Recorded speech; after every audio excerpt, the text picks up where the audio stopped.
Friends, welcome to 30 Days of Holiday Bakes Part 2. This is a chocolate hazelnut cake. It's just a little mini 4-inch cake layers, chocolate hazelnut cake, and dark chocolate frosting. And then I topped it with some Ferrero Rocher and Buenos. This might not be your first set of flavors that you think of when you think holidays, but growing up, I always got Ferrero Rocher at Christmas, and I literally never had it any other time of the year. As an adult, now that I can buy them myself, I just buy them whenever I want them. But they're my favorite chocolate, and growing up, it was literally only a Christmas thing. So I was always super excited to get them, usually in my stocking, so thank you, Santa. And it was like an extra special treat. So when I think Christmas, I think Ferrero Rocher, and of course I had to make a cake inspired by that. I did a freestyle mixed set of piping on the top, my classic rosette and ruffle along the side, and then added in, like I said, some Ferrero Rocher, and then a couple Buenos because they're also a similar flavor. And I just wanted some variety. Lastly, 2 Pocky sticks for a little bit of height, and that's it. One of my absolute all-time favorite flavors.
Hey friends, it's 30 Days of Holiday Bakes and we're on to part 7.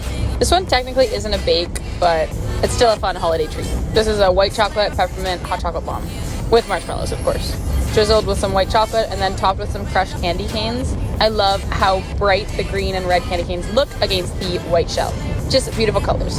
And the freshness of the peppermint really balances the sweetness of the white chocolate. I'm not usually a fan of white chocolate or peppermint, but this was actually delicious.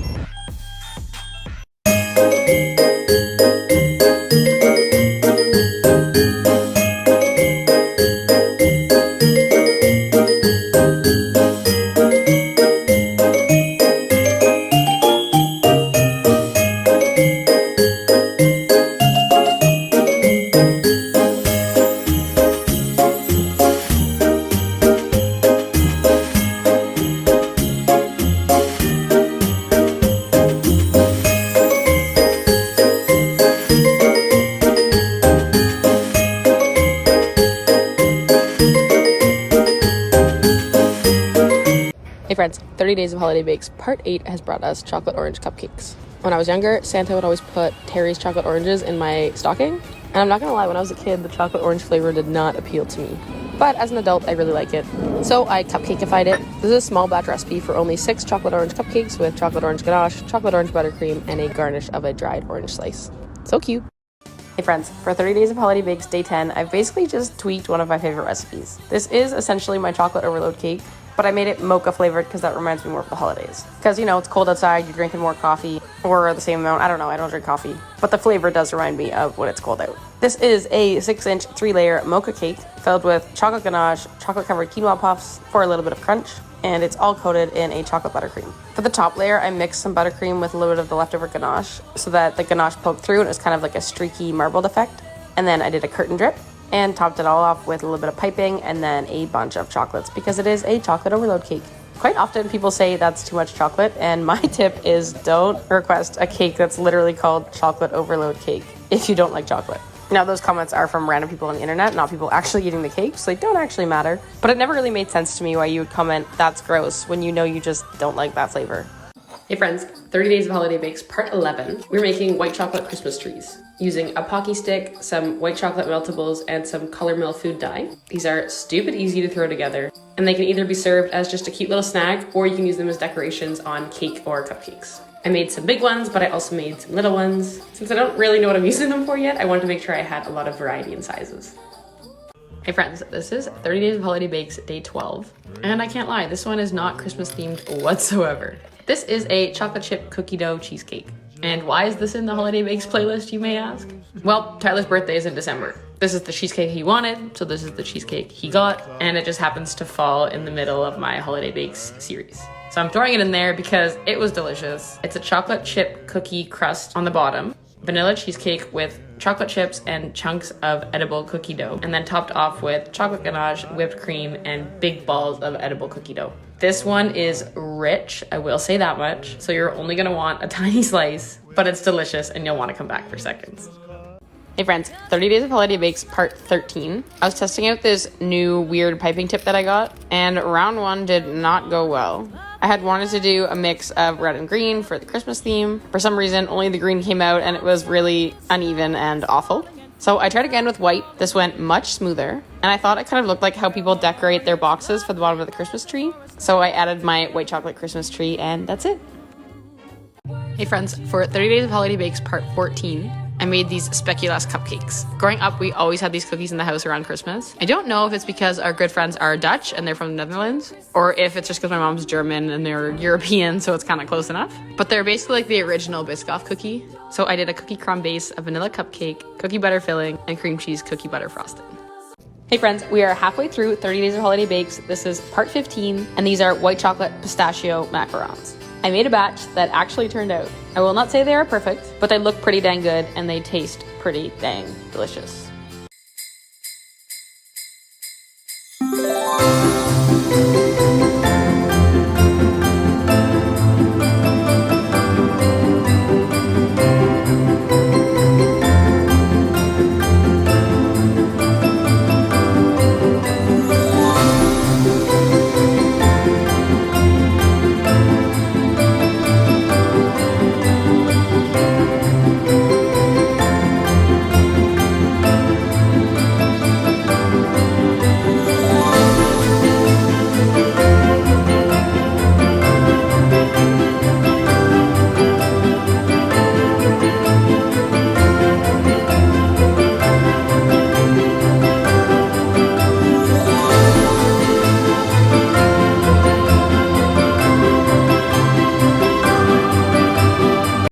Hey friends, 30 Days of Holiday Bakes Part 17. I'm making my favorite Canadian dessert, but with a holiday twist. These are Nanaimo bars, but instead of almond, I'm doing hazelnut. Started off by chopping the nuts in a blender. Then I melted the butter and sugar together, added cocoa, eggs, and the nuts, and then cooked that over a double boiler before adding graham crackers and coconut. This forms the base layer, which I pressed into a 9x13 pan and let chill for a bit while I worked on the filling, which is kind of like a buttercream, but with this custard powder, and then I added some hazelnut emulsion. That gets spread on top of the base layer, and then you want to put that in the fridge to chill. The topping is just chocolate chips and butter, melted together and smoothed out on top. And then I use some white chocolate to create these little Christmas tree patterns, just by drawing a squiggle and then running a toothpick up the center. Let those set up in the fridge for a few hours, and then you can slice. I made these as a double batch because they freeze really well, but honestly, they might not make it to the freezer. It's so yummy. 30 Days of Holiday Bakes Part 18 is actually just a continuation. I wanted to show you guys how I made my macaron cube using my white chocolate pistachio macarons. I laid them out and then I used a white chocolate ganache to stick them to the board and to stick them to each other. This was a very fun little puzzle for my engineering brain, but it was also a challenge to do while filming. So at one point I needed both my hands and even Tyler's hands, and then I was just purely focused on getting it done and I kind of stopped filming. But hopefully you get the gist. I think it turned out absolutely sick. One of my proudest bakes for sure.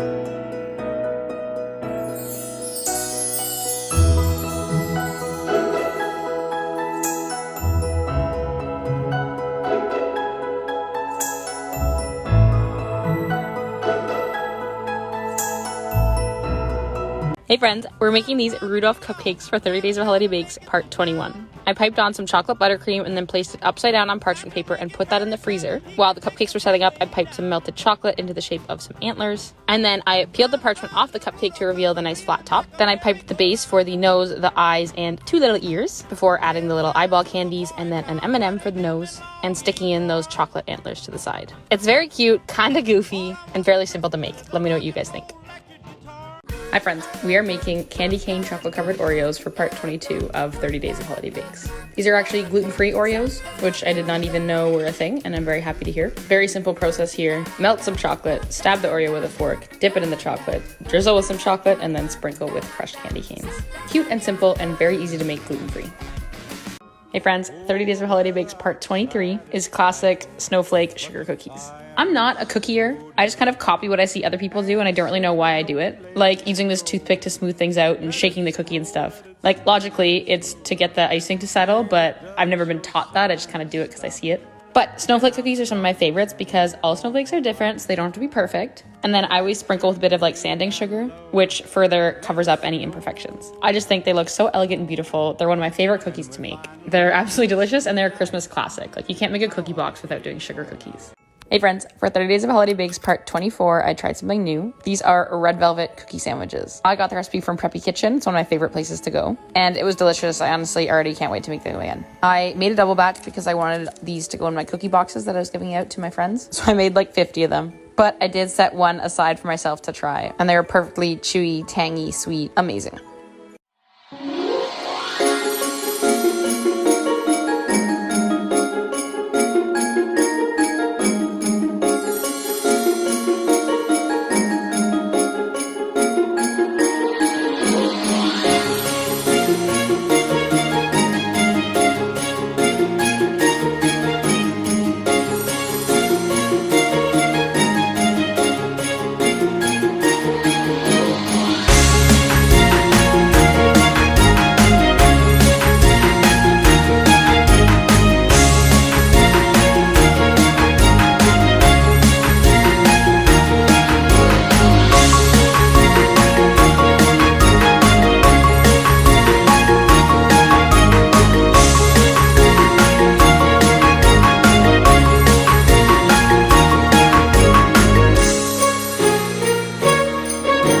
Hey folks, 30 Days of Holiday Bakes part 26 because I did 2 part 24s, so we're jumping over 25. Christmas tree marbled sugar cookies. I love these because they're an easy way to decorate with royal icing. No piping required, you just dunk the cookie in. And then optionally add some glitter. These are perfect for if you've already done a bunch of cookies and you're just tired of decorating.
Hey friends, this is the final part of 30 Days of Holiday Bakes. Part 30 is an all-black New Year's cake. I coated the cake in black buttercream and then used this DIY edible glitter, which I can show you how to make if you'd like, to roll the cake up and totally coat it before piping some black swirls on top.